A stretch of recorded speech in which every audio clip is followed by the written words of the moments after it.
Question number 38. Photons of a certain frequency incident on a metal surface cause the emission of electrons from the surface. Which is this? This is your photoelectric equation or photoelectricity. Okay. And then the intensity of light is constant. Intensity of light is constant and the frequency of the photon is increased. What do you mean by frequency of photon? So first is whenever you have photoelectric effect, then what you do is you write down the equation Ek is equal to hf minus phi.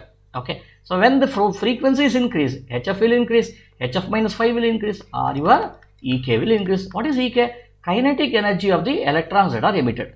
Okay. Now what is the effect, if any, on the number of emitted electrons and the energy of the emitted electrons? Energy of the emitted electrons will increase. So therefore these two are seen. Okay, these two are incorrect. Next, amongst this we need to choose.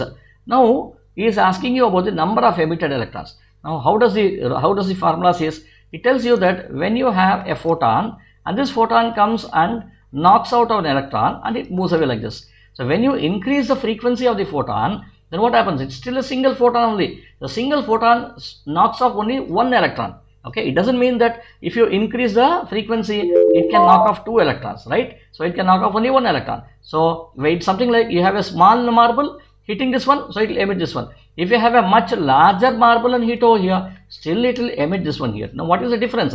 The difference is that this will move at a faster pace as compared to this. The velocity will be larger, kinetic energy will be larger. So therefore, now what's been seen? The number of electrons will not change because one photon can emit only one electron. Is this clear? So therefore, the number of emitted electrons should not change. So right answer is D and not this one here.